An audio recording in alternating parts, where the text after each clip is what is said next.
All right.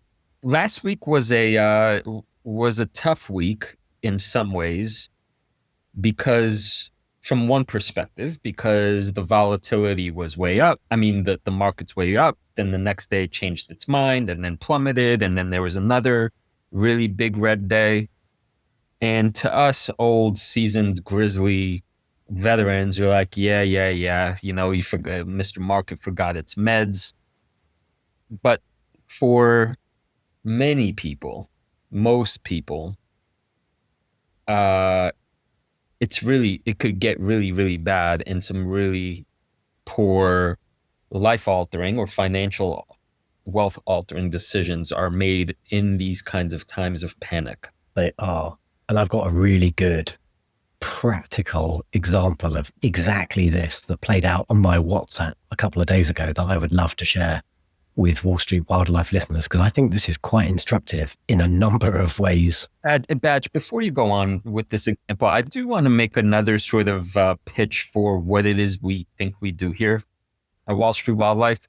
I think right now you could find on the interwebs a lot of, for lack of a better term, finance bros sharing their spreadsheets, and that's useful and that plays a part. But it's strange to say that I think in so many ways, the most important thing that people either get right or go horribly wrong is with paying attention to themselves and how their own minds work, the psychology, the behavior of all this. We talk about this endlessly. But they think to themselves probably, oh, that's squishy. Oh, that's soft stuff. Oh, you're going to tell me about meditation. You're going to tell me about breathing. You're going to blah, blah, blah. And yet that's precisely the ditch people fall into because it's so fundamental to the whole enterprise. If you can't control yourself or if you're out of control, your emotions get the better of you, so on and so forth, you are going to make egregiously bad mistakes that no spreadsheet analysis could fix for you.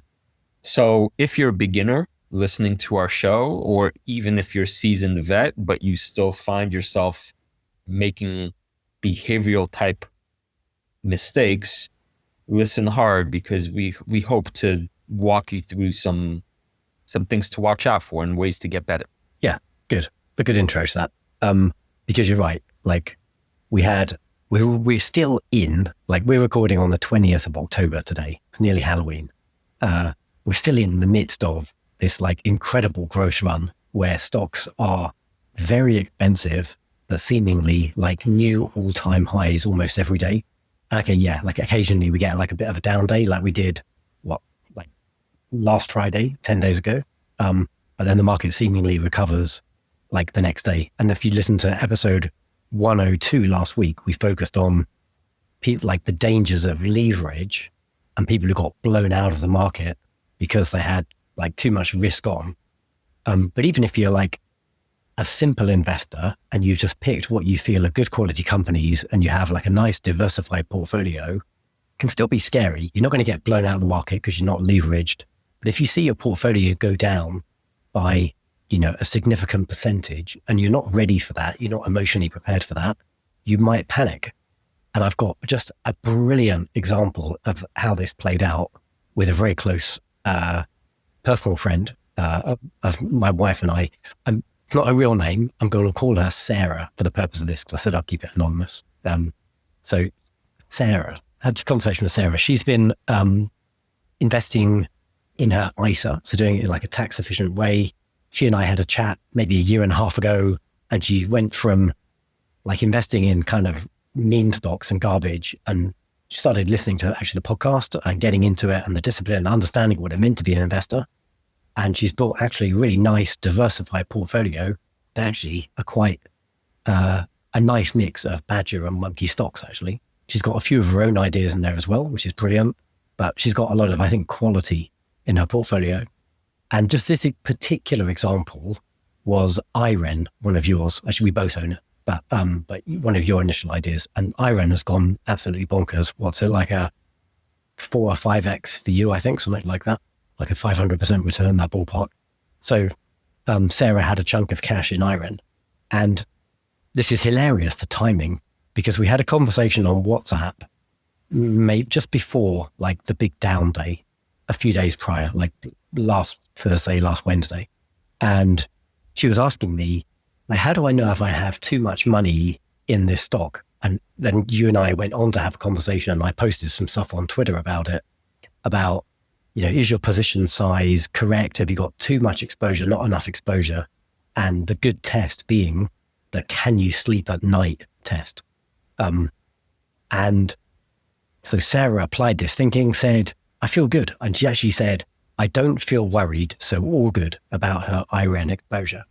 And then literally like 24 hours later, I get a message from her saying, just as you said, the stocks I have are volatile. They all went down. I sold my IREN shares in a panic yesterday. Happy to have made a good profit. I can buy back in again if they start going up.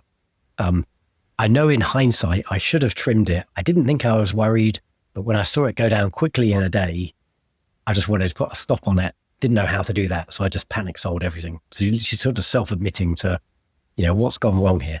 Now, there are a whole bunch of problems in this thing, but let's just focus on the core one to start with. And we can maybe explore this in more detail in this conversation.